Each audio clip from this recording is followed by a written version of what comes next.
Our panelists are here to weigh in. Let's welcome in Jarrett Stepman, columnist with the Daily Signal, and also Grace Reilly's here, analyst for Restoration of America. Welcome to you both.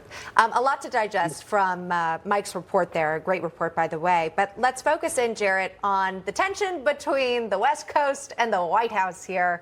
And now President Trump's got his own plan today, going to go after those EVs in California. What do you make of it all? Yeah, I mean, it's a long-standing thing. I think the president has put himself, directly in contrast to the policies of California, which I think is sort of the most extreme example of what the Democrat Party has been all about. Gavin Newsom, the governor, potentially having White House aspirations. I know there's a lot of people saying that, well, this has boosted his popularity, these riots, because there's a lot of Google search traffic for his name. I find that a little ridiculous. I think that if that was the case, LA riots would have an in line for the 2028 nomination. And I think this is a case in which the president has a very good argument on the issue of immigration.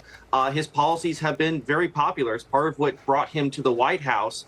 California has been a sanctuary state for a long time. It's embraced a lot of left-wing policies over the last 20 years. And we're seeing the fruits of that. I think the riots, to a large extent, are the fruits of those policies. Grace, you look at this and you know that Gavin Newsom clearly has this ambition here in 2028, but this is his moment, it appears, that he's going to try to rally other states with this messaging of get behind this, that these deportations are, if it happens in California, it's going to happen in other states. Now we're seeing these protests expand to other states. But when you look at this, it's sort of a political moment for both President Trump as well as Governor Gavin Newsom.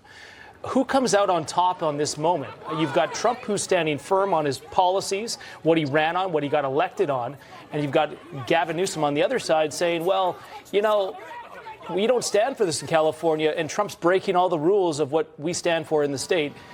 Who comes out on top on this? Well, to decide who comes out on top, we look to the people, right?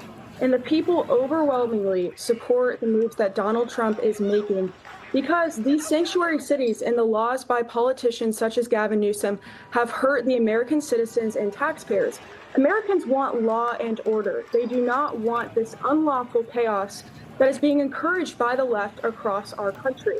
On top of this, a new poll by Political Tools found that 59% of Americans are actually in support of President Trump's moves to try to help control some of these riots. So it's clear also because sanctuary cities have cost Americans billions of dollars in free benefits for illegal aliens.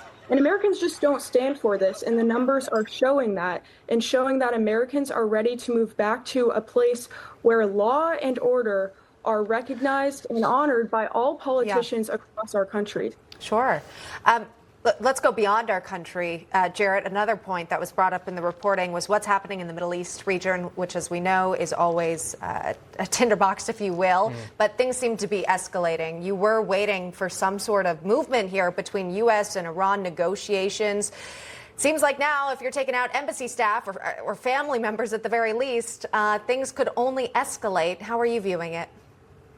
Yeah, this is very interesting. And I think President Trump actually mentioned the fact that, he doesn't want Iran to get a nuclear weapon. I think that's been a longstanding policy of the United States. And if you remember, I believe about 60 days ago, President Trump put a deadline on the negotiations between the United States and Iran on this issue. And so the question is, does Israel decide to make a strike on their own? Is Iran going to decide to attack Israel, potentially even American interests in the region? I think that would be a very bad idea.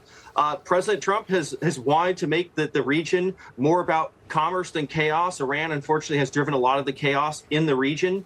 Let's hope nothing bigger breaks out. But I think Iran's been put on warning, too, that the development of a nuclear weapon by this regime is simply unacceptable. The president won't stand for that. And I think that is an important message. So go back to the negotiating table instead of starting a war with the United States.